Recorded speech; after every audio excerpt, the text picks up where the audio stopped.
할렐루야! 예수님을 찬양합니다. 우리 아버지를 찬양합니다. 성령님을 찬양합니다. 성삼위 하나님께서 모든 할렐루야 공동체와 시간 함께 말씀을 나누며 기도하며 주의 얼굴을 구하는 모든 삶 가운데, 직장과 사업터 가운데 오늘도 지키시고 보호하시고 선하게 인도하실 것입니다. 믿음으로 바라보며 함께 이 시간 기도하며 말씀 가운데 거하며 나아가길 원합니다. 11월 16일 화요일 아침 예배 성삼위 하나님께 올려드립니다. 우리 다 함께 사도신경으로 신앙을 고백하며 이 아침을 시작하기 원합니다. 전능하사 천지를 만드신 하나님 아버지를 내가 믿사오며 그 외아들 우리 주 예수 그리스도를 믿사오니 이는 성령으로 잉태하사 동정녀 마리아에게 나시고 본디오 빌라도에게 고난을 받으사 십자가에 못 박혀 죽으시고 장사한 지 사흘 만에 죽은 자 가운데서 다시 살아나시며 하늘에 오르사 전능하신 하나님 우편에 앉아 계시다가 저리로서 산자와 죽은 자를 심판하러 오시리라. 성령을 믿사오며 거룩한 공예와 성도가 서로 교통하는 것과 죄를 사하여 주신 것과 몸이 다시 사는 것과 영원히 사는 것을 믿사옵나이다. 아멘. 오늘 하나님의 말씀은 요한계시록 1장 9절부터 20절까지입니다. 요한계시록 1장 9절부터 20절까지입니다. 나 요한은 너희 형제요 예수의 환난과 나라와 참음에 동참하는 자라.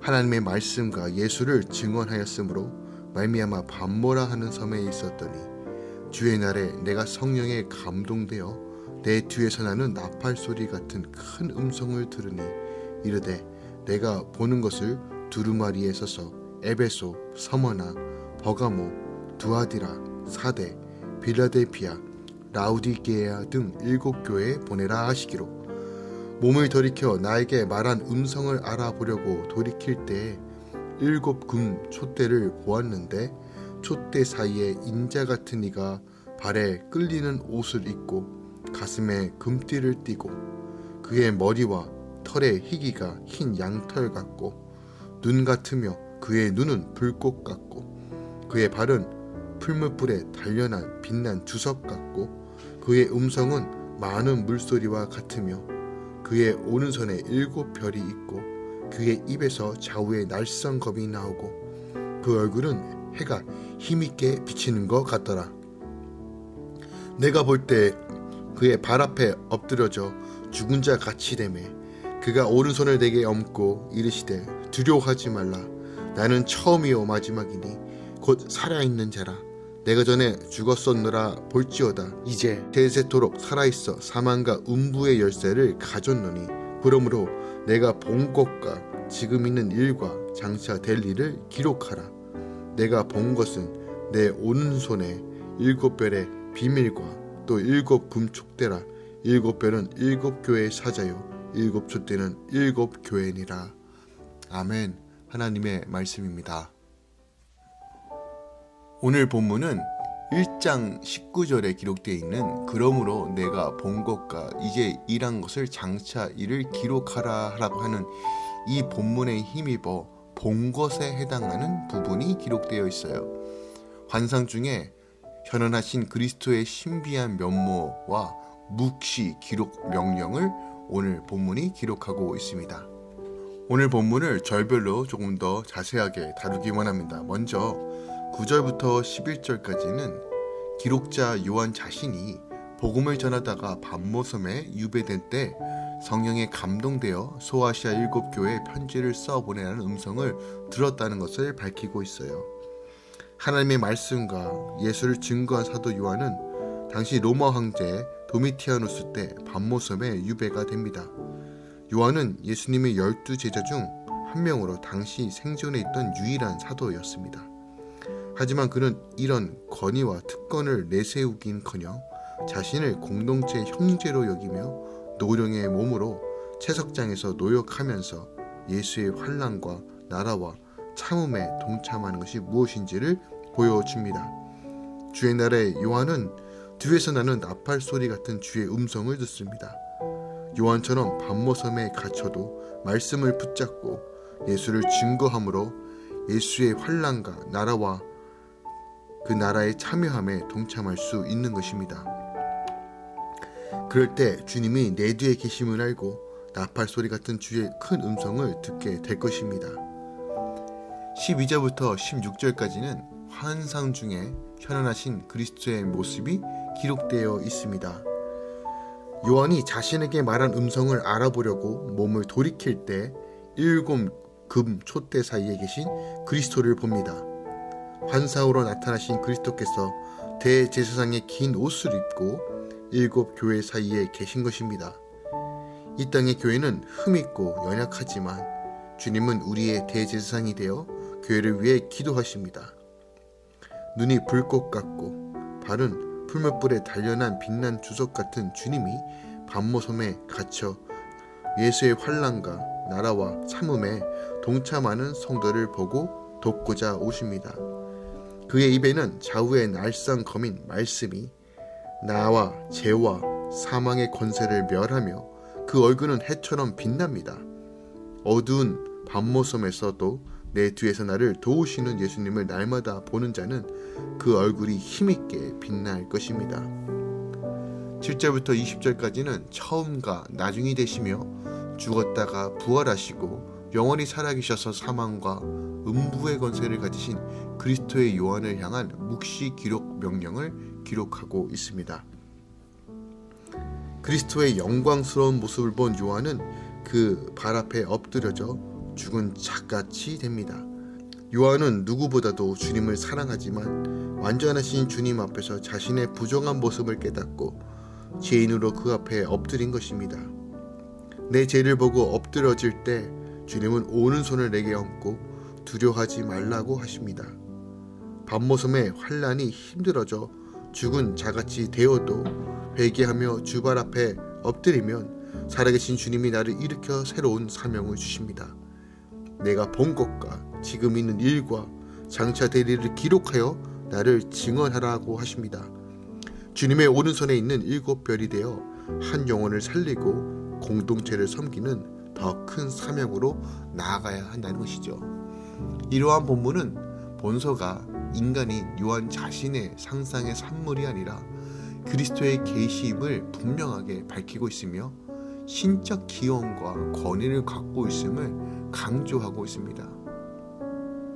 따라서 오늘 본문은요, 내용상 본론부의 첫 단락이기도 한 1절부터 8절까지와 동일하게 본서의 신적 기원과 권위를 강조하는 점에서 또한 또 다른 측면에서 머릿말이라고 할 수 있는 것입니다.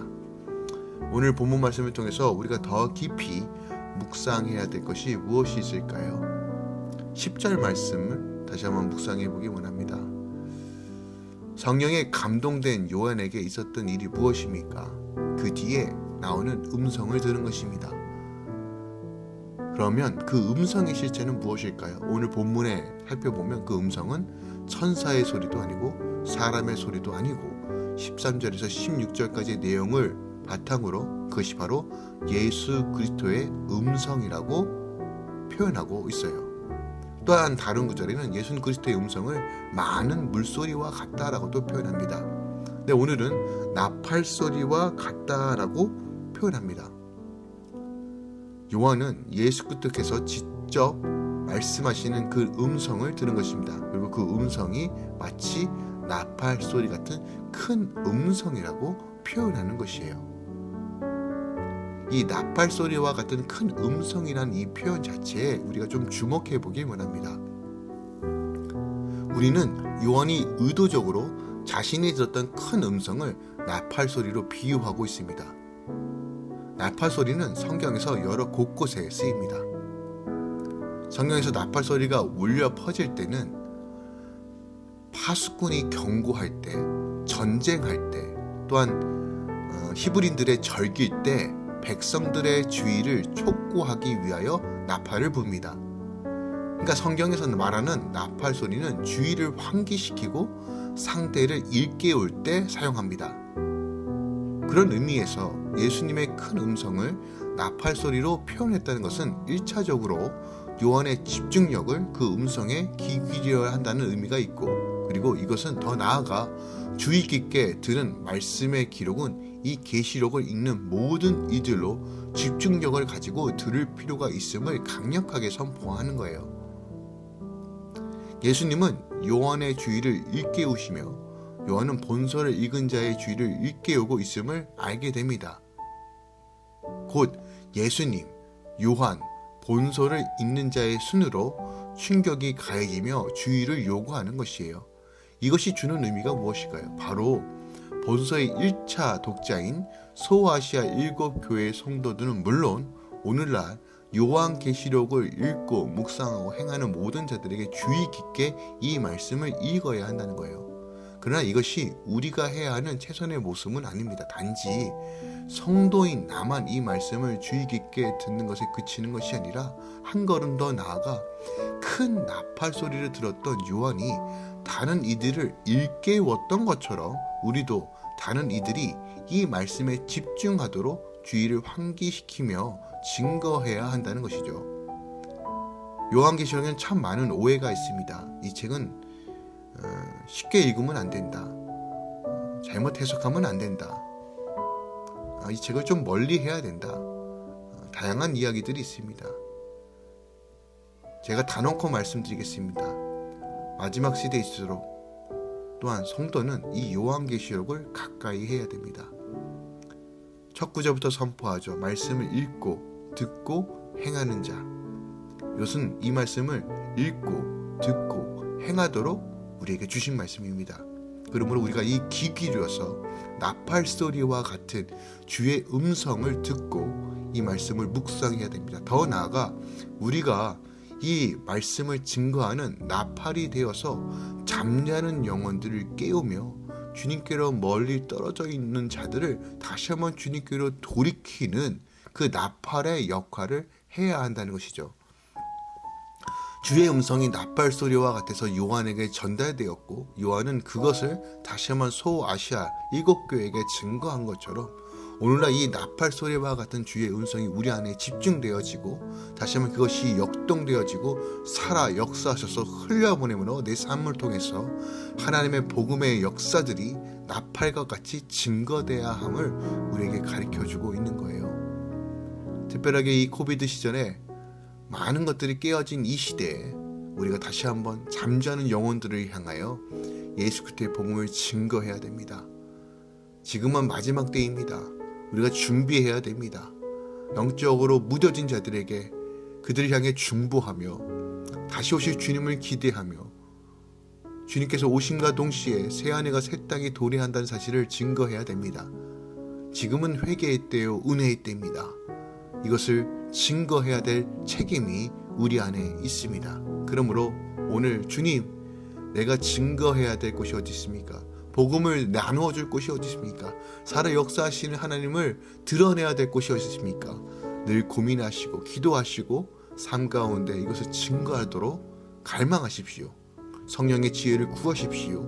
하나님께서 오늘 우리를 당신의 도구로 사용하셔서 나팔이 울려 퍼지는 것처럼 우리 삶 가운데 복음이 온전히 증거될 것입니다. 기도하겠습니다. 사랑하는 주님 감사합니다. 오늘 이 계시록의 말씀을 듣습니다.